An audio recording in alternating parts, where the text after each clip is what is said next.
68 নম্বর দাবির বিষয়ে পশ্চিমবঙ্গ সরকারের মুখ্যমন্ত্রী এবং স্বরাষ্ট্র পার্বত্য বিষয়ক বিভাগের ভারপ্রাপ্ত মন্ত্রী ও শুভেন্দু অধিকারী প্রতিমন্ত্রী বিশাল লামা প্রত্যেক বাজেট ডিবেটের 2026-27 অর্থবর্ষে যে বাজেট পেশ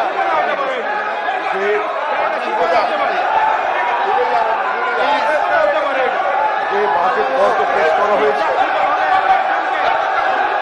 এই পরিপ্রেক্ষিতে আপনি বসুন।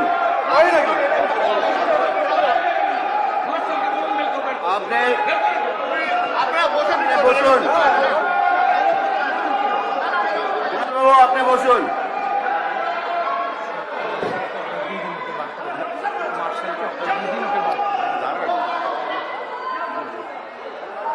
এই কুণাল বাবু এখানে বসুন। কুণাল বাবু এখানে বসুন। শুনে যান না, শুনে যেয়ে বলুন, শুনে যেয়ে বলুন। কুণাল বাবু আপনি যদি না বসেন, আমি আবার বলছি, আপনি যদি না বসেন আমি বার করে দিতে বাধ্য হব আপনাকে।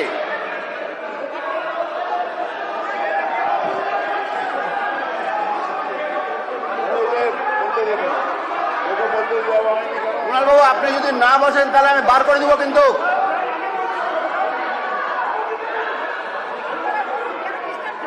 আপনাকে কি বলছি, আপনি যদি শুনুন, এই কুণাল বাবু হাউস থেকে সাসপেন্ড করে দিন। শুনে বলুন না যে সাসপেন্ড করে দিন। শুনে বলুন। আপনি যদি না বাড়ান, আমি আবার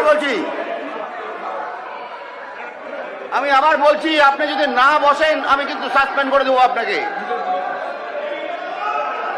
বার করে দিন তো ওকে, বার করে দিন একদম ইমিডিয়েটলি বার করে দিন ওকে, বার করে দিন। কোনো কথা শুনবেন?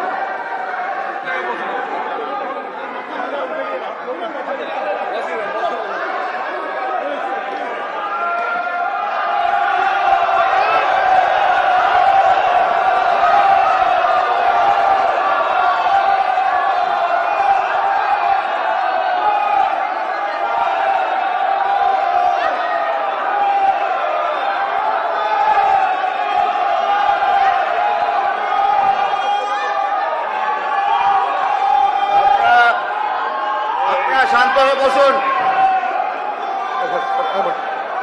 আমাকে আমার কণ্ঠরোধ করা হচ্ছে এবং আমার বক্তব্য হচ্ছে এটা করছেন এই তথাকথিত বিটিম বিরোধী, তথাকথিত অনৈতিকভাবে পাওয়া বিরোধীরা, বাট এরা ইনস্ট্রাক্টেড অ্যান্ড কন্ট্রোলড বাই সরকার পক্ষ। তারা প্রকৃত বিরোধী চাইছেন না, তারা সাজানো পুতুল চাইছেন কিছু।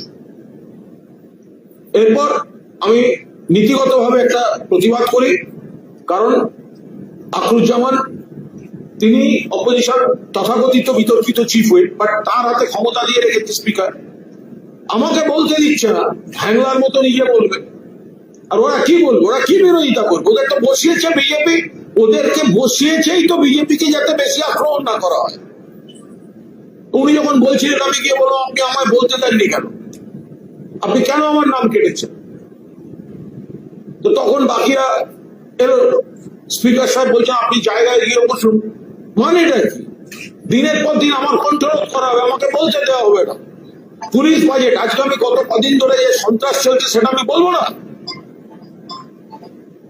একের পর এক নারী নির্যাতন হচ্ছে সেটা আমি বলবো না? এসব পোশাকগুলোকে দিয়ে বক্তৃতা বাড়াচ্ছে আর আলিফাকে তৈরি হতে দেয়নি। তাকে এইসব এদের অনেকে এগিয়েছে না, অমুক তমুক হ্যান। তো স্পিকার বললেন বিজেপির লোকেরা মানে মায়ের থেকে মাসির দরদ বেশি। আমি ওখানে বলছি ওদের 2-4 জন আসছেন, কিন্তু তবু বিজেপির কয়েকজনকে দেখলাম যেন মিটিংকে আগলে রাখতে পুরো মরিয়া, দরদ উঠলে উঠছে। তারপর স্পিকার সাহেব বললেন আপনাকে বার করে দেবো। তাই আমাকে বসিয়ে রেখেই আমার লাভ কি বলুন? আমার বসে থেকে লাভ কি? আমি বক্তা, এবং আমি মনে করি আমি খুব একটা খারাপ বলি না। আমার দলনেতা আমার নাম দিয়েছেন, আমরা সবাই ভাগ করে করে বিভিন্ন বিভিন্ন বাজেটে আমরা বলছি, এই নয় যে প্রত্যেকটা বাজেটে আমার নাম দিচ্ছেন। একটা বাজেটে আমার নাম দিয়েছে, কেটে দেবে, গুন্ডা দমন বিল কেটে দেবে, সেকশনে কিছু বলতে দেবে না, পোষা লোকগুলোকে দিয়ে বলাচ্ছে। তারপরে স্পিকার বলেন পার করে দিতে, তারপর তো মার্শাল এবং তার বাহিনী মিলে আমাকে ধাক্কা দিতে ঘিরে চান্দোলা করে বার করল। এটা গণতন্ত্র? বক্তাকে বলতে দেবে না, এমএলএ কে বলতে দেবে না, তারা তাদের কাছ থেকে আমরা গণতন্ত্র শিখবো, আর প্রতিবাদ করতে গেলে চান্দোলা করে বার করে দেবে, গায়ে হাত দিচ্ছে। এসব করে আমাদের কণ্ঠরোধ করা যাবে না। আমি কি অপরাধ করেছি? আমি নির্বাচিত বিধায়ক, কিন্তু আমায় বলতে দেওয়া হবে না। কেন আখরুজ্জামান বলতে দেবে না? আমিও ফিসানি শুনে কি করব? আমাকে অমুক বারণ করেছে, আমার সঙ্গে তোমার ঝামেলা নেই, সব এখনই শুনে আমি কি করব? আমাদের তরফ থেকে কে বলবে সেটা তো আমাদের নেতা শোভনদেব চট্টোপাধ্যায় নাম দিচ্ছে, ওরা কাটার কে? বলছে বাকি নাম নয়, একটা নামে ইনস্ট্রাকশন আছে, একদম ওপর থেকে ইনস্ট্রাকশন আছে, একে বলতে দেওয়া যাবে না। ভাবুন, ওপরটা কে? ওপরটা কে? চাটন তার উপরে নাকি চাটনের রাজনৈতিক বাবা?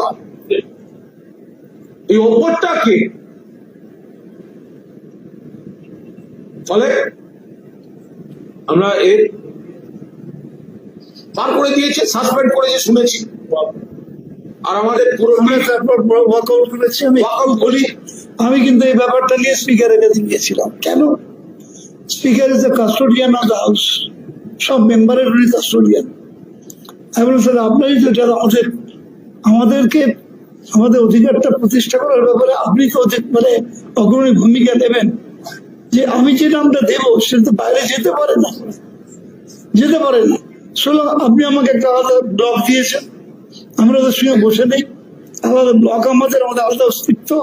সেখানে আপনি আমাদের যদি বলতে না দেওয়া হয় তো আপনি তো আমাদের সেখানে প্রোটেকশনটা দেবেন না, সেটা আমরা নিজেরা ঠিক করে নিই। এটা হতে পারে না কখনো। স্পিকারের কাছে গেছি, তার মানে দাঁড়িয়ে যাচ্ছে যে টার্গেট করে নিচ্ছে কাকে বলতে দেওয়া হবে না। তাহলে এটাকে আপনি গণতন্ত্রের মন্দির কি বলবেন?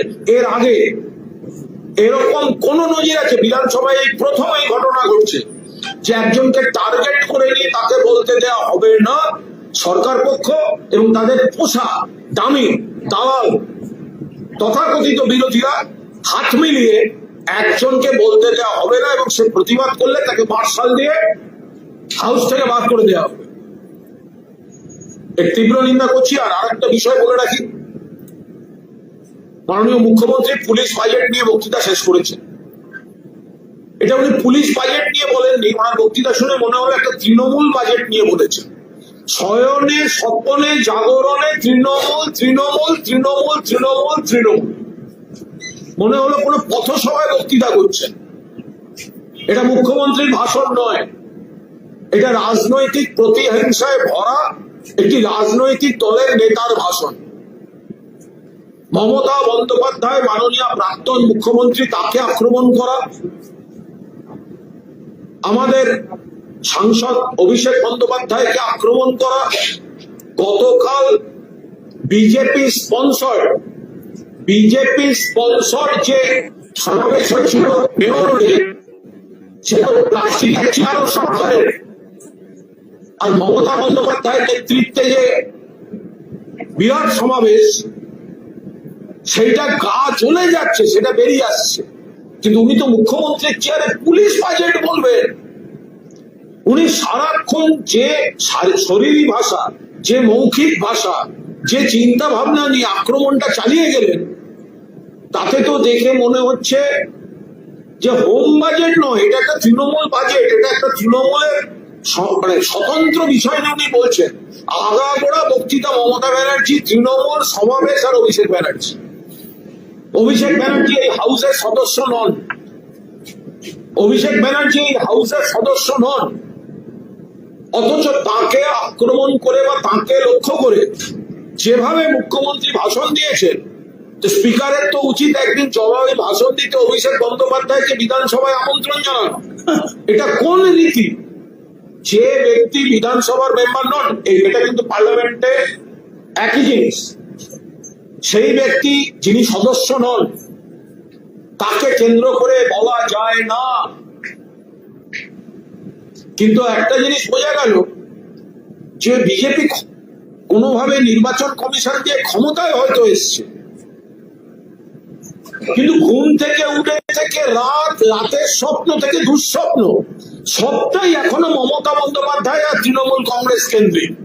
নইলে এতবার পুলিশ বাজেটে মমতা বন্দ্যোপাধ্যায়ের অভিষেক বন্দ্যোপাধ্যায়কে পথসভার ভাষায় কেউ রাজনৈতিক আক্রমণ করে। রাগ হচ্ছে ওনাদের, ওনারা যাদের দায়িত্ব দিয়েছিলেন ভাই তোরা ওরা আমরা সব সাপোর্ট দিচ্ছি, আর আমাদের একটা টাকা কেউ খরচা করেনি, কোন বাস কোন আনার ব্যবস্থা করা যায়নি, খাওয়া নেই, রাতে থাকা নেই, উল্টে মামলার পর মামলা, আটকের পর আটক। তারপরে মমতা বন্দ্যোপাধ্যায়ের জন্য কর্মীদের স্রোত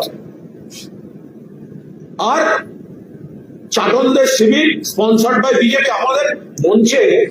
আমাদের মঞ্চের পাশে একটা পাবলিক টয়লেট ছিল, তো এখন পাবলিক টয়লেটের সামনে একটু ভিড় ছিল, কারণ অনেকে যাবেন দূর থেকে এসছেন। তো পাবলিক টয়লেটের সামনে যে ভিড়টা ছিল সেটা কিন্তু ওদের সমাবেশের থেকে বড় ছিল, এখন সেটা নিতে পারছে না, সেইটা পুরো আক্রোশটা এই বক্তৃতা দিয়ে চলে গেল। এই বক্তৃতা মাননীয় মুখ্যমন্ত্রী বা মাননীয় পুলিশ মন্ত্রীর বক্তব্য হতে পারে না। আমরা বলছি উনি যেসব দুর্নীতির তদন্ত হবে হবে হবে হবে বলছেন, উনি 100 বার করুন, কিন্তু ওনার কারণ তারাতলায় বাড়ি ভাঙা নিয়ে বলতে গিয়ে উনি একটা সই দেখিয়ে বলেছিলেন জানেন কার সই, উনি বলেছিলেন, আমরা বলিনি। কিন্তু সেই ব্যক্তি যেই ভালো তৃণমূল হয়ে গেল উনি আর সেগুলো নিয়ে উচ্চবাচ্য করেন না। মুখ্যমন্ত্রী বলেছেন 80 থেকে 90টা ইলিগাল কনস্ট্রাকশন কে করেছে, সেই ব্যক্তি এবং তার ছেলের নাম মুখ্যমন্ত্রী বলেছেন। যেদিন থেকে তথাকথিত ভালো তৃণমূল, মুখ্যমন্ত্রীর আর মুখে তার নাম শোনা যায় না। ফলে উনি ব্যবস্থা নেব করবো মানে বুঝে নিতে হবে এটা কিন্তু হচ্ছে মিস কল। মুখ্যমন্ত্রীর এই যে দেখে নেবো তদন্ত করছি খুলবো, এটা হচ্ছে মিস কল। অর্থাৎ যারা যারা আরো আছেন তদন্তে তারা চলে আসুন, তাহলে আমি বাঁচিয়ে দেবো, নইলে আমি পুলিশ সিবিআই ইডি এসব পাঠাবো। ওনার হুমকি মিসড কলে পরিণত। উনি বিধানসভায় দাঁড়িয়ে যাদের যাদের বিরুদ্ধে বলেছেন, প্রেস কনফারেন্সে নবান্নে বা অন্য কোথাও যাদের বিরুদ্ধে বলেছেন, আগে তাদের বিরুদ্ধে অ্যাকশন নিন, তারপর ওনার কথার বাস্তবতা আমরা বুঝবো। নারী নির্যাতন এবং একাধিক ঘটনার উল্লেখ করে আপনাদের সময় ভূমিকা খুব ভিন্ন নিয়েছে। এখন একের পর এক নারী নির্যাতনের ঘটনা ঘটছে। গত 2 মাসে যা হয়েছে ভয়ঙ্কর। এর আগে যে সামাজিক বিকৃতি যা ছিল পুলিশ ব্যবস্থা নিয়েছে, দোষীকে গ্রেফতার করেছে, একের পর এক কেসের দ্রুত তদন্ত শেষ করে ফাঁসির আদেশ, যাবজ্জীবন এসব হয়েছে। মানে উনি যেটা বলতে চাইছেন, তাহলে উন্নাও, হাতরাস, প্রয়াগরাজ, বিলকিস, মধ্যপ্রদেশ, দিল্লি উনি ভুলে গেলেন, ইউপি, মণিপুর উনি ভুলে গেলেন সেগুলো।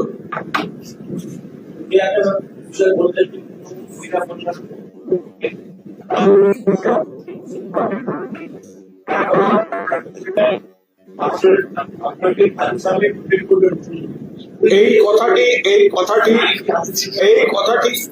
কথাটি খুব স্পর্শকাতর। এই কথাটি কিন্তু এটা গভীরভাবে দেখার কথা। কোন বালিকা, কোন শিশু, কোন মহিলার উপর কোন নির্যাতন কাম্য নয়, এবং যারা নির্যাতন করছে তাদের কঠিন শাস্তি দরকার, কিন্তু কঠিন শাস্তিটা দেবে কিন্তু আইন, পুলিশ। সেখানে যদি এরকম একটা বলা হয়, তারপর যদি দেখা যায় কার ওপর রাগ আছে, একটা এই ধরনের অভিযোগ খাড়া করে দিয়ে তারপরে একটা কোনো অশান্তি করে দিল, এইভাবে কিন্তু ছাড়পত্র দেওয়া যায় না। পাবলিক এটা তো মানে গণপিটুনি, অমুক তমুক, ব্যবস্থা পুলিশ করুন। আর ওনাকে উনি সেটা বলবেন কেন? উনি তো পুলিশ মন্ত্রী, ওনার তো বলা উচিত ছিল সঙ্গে সঙ্গে পুলিশকে জানান, পুলিশ ব্যবস্থা।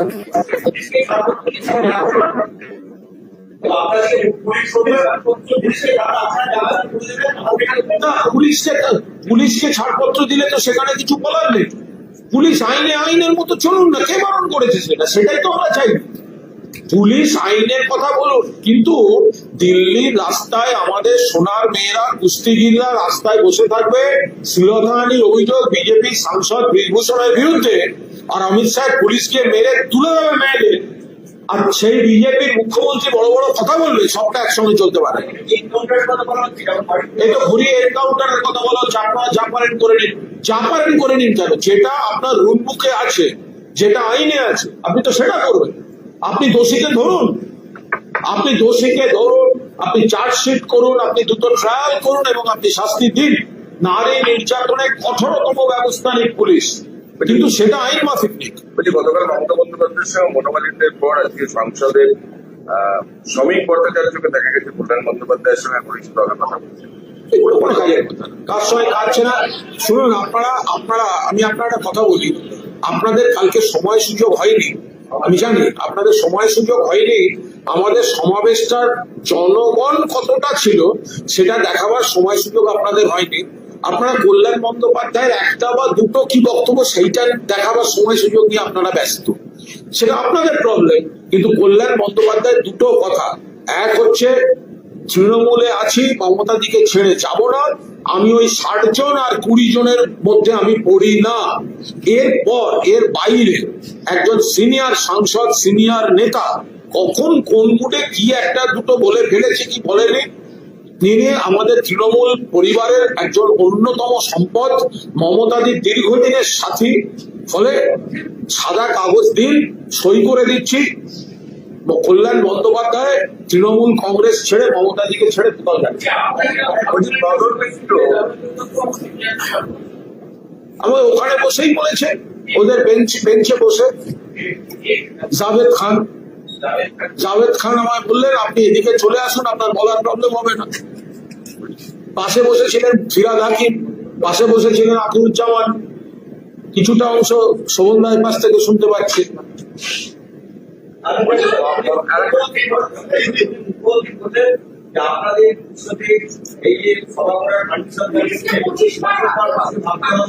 পুলিশ তো দেয়নি, পুলিশ তো হ্যারাসি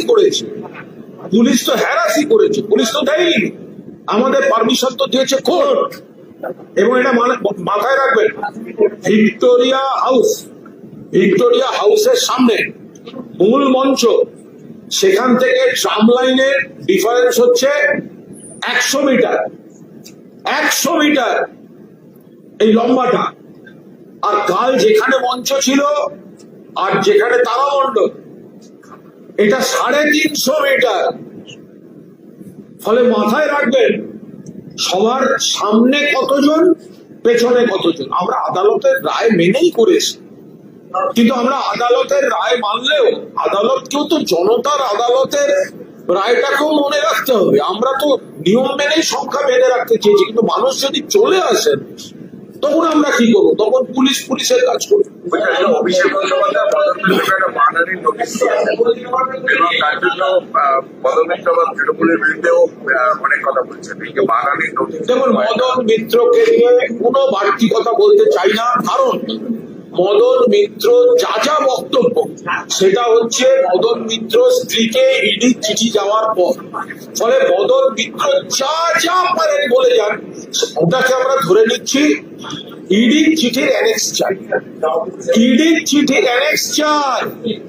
ইডির চিঠি মিসেস মদন মিত্র এবং ছেলেদের কাছে যাওয়ার আগের দিন পর্যন্ত মদনদার স্টেটমেন্ট, আর ইডি যাওয়ার পর স্টেটমেন্ট আকাশ পাতাল। ফলে পরেরটা ধরবো কেন? ফ্যাক্টর তো হচ্ছে ইডির চিঠি। অভিষেক বন্দ্যোপাধ্যায় মানহানির নোটিশ দিচ্ছেন। যদি আপত্তিকর কথা বলে থাকেন কারো সম্পর্কে, অভিষেক বন্দ্যোপাধ্যায় টাকা চিঠি দিয়েছে।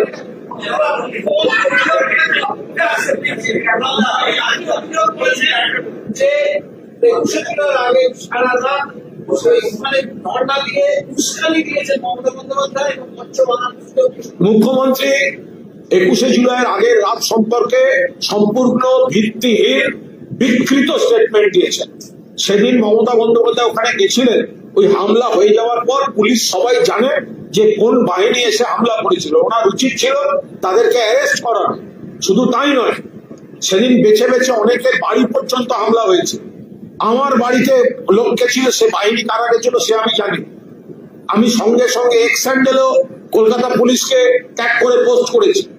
আমাদের অসিত মজুমদার থেকে শুরু করে বহু জায়গায় যারা সংগঠক মেরেছে তাদের সকাল থেকে আটকে রাখা হয়েছে, আগের দিন থেকে আটকে রাখা হয়েছে, সব করেছে পুলিশ, গোটাটা করেছে পুলিশ, যাতে আমাদের সভাটা ক্ষতিগ্রস্ত হয়, বানচাল হয়। এখন মানুষ যখন উপচে দিয়েছেন, সেই রাত থেকে বিজেপি নেতারা এখন বড় বড় কথা বলছেন।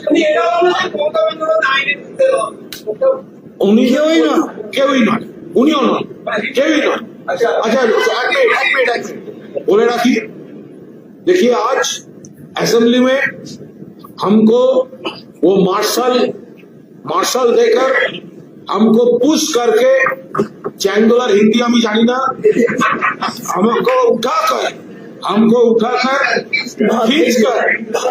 खींचकर बाहर फेंक दिया गया, क्योंकि एक बड़ा कंस्पिरेसी चल रहा है। ये लोग हमको बोलने नहीं देगा। हमारा leader Sovandeb Chatterjee different important issues में हम सब लोगों को, सब जो पूरा एमएलए टीम है, वो के कौन किस पे बोलेगा ये तो सब शोभनदेव चट्टोपाध्याय सबमिट करते हैं। तो वो कर रहा है, हमारा नाम देखते ही वो काट देता है। कौन काट देता है? ये सो कॉल्ड जो अपोजिशन चीफ व्हिप है, क्योंकि ये रीति है, ऑपोजिशन में कौन बोलेगा ये ऑपोजिशन चीफ व्हिप को देना पड़ेगा। और वो स्पीकर साहब उसको केस सब्जुडिस है, लेकिन उसको पावर दिया है और वो हमारा नाम डिलीट कर रहा है। तो बार बार ऐसा हो रहा है, और शायद भाजपा भी ये चाहते हैं, वो लोग तो बी टीम चाहते हैं, उनका बी टीम ऑपोजिशन में रियल ऑपोजिशन होगा नहीं, पॉइंट्स होगा नहीं, लॉजिक होगा नहीं, स्पीचेस वीक होगा। तो रियल जो स्पीकर्स है, रियल जो तृणमूल है, रियल जो ऑपोजिशन है, वो सप्रेस करने का कोशिश कर रहा है। तो हुआ ऐसा, तो हमारा नाम फिर आज काट दिया। मैंने बोला वो अखरुज्जामान को, क्या हुआ, शोभनदा ने बोला, और हमारा नाम काटकर आलिफा जी का नाम दे दिया। अरे दे तो दिया, उसको तो इन्फॉर्म करना चाहिए। तो आलिफा तो प्रिपेयर्ड ही नहीं थे। तो आलिफा जब आज आया, तब उसको उनको बोला गया अब बोलो होम बजट पर। कैसे बोलेंगी वो? एक प्रिपरेशन का जरूरत। वो चाहते हैं कुणाल घोष ना बोले, और इस कैंप से कोई पावरफुल प्रिपरेशन ही नहीं ले सकते हैं। वो डायलूट कर सकते हैं, डायलूट करने का कोशिश कर रहे हैं ये लोग। तो हुआ ऐसा, फिर वो अखरुज्जामान जब बोल रहे थे, तो मैंने किया कि हमारा नाम आप डिलीट क्यों किया, क्यों बात दिया? तो तब उसका चलन हुआ। वो चाटन जो कैंप है, चाटन को, और इधर जो भाजपा है सब, वो भाजपा तो उनका कस्टोडियन है ना। स्पीकर साहब बोल रहे थे आप बैठ जाइए। अरे क्या बैठ जाइए? आप लोग कंस्पिरेसी करके हमको बोलने नहीं देगा। जब मैं पूछूंगा तब आप बोल रहे हैं आप बैठ जाइए। क्यों बैठेगा? ऐसा कभी सुना? एक पर्सन को टारगेट कर रहा है, उसको बोलना नहीं देंगे ये लोग। कभी नहीं हुआ ऐसा, ये लोग कर रहे हैं। तो फिर स्पीकर बोल दिया मार्शल को, ये कुणाल घोष को बाहर फेंक दो। तो वो मार्शल का जो टीम है, वो हमको पुश करके, वो क्या हिंदी खींच के और क्या है, वो खींच के घसीट के उठा के वो हमको बाहर निकल दिया। और आज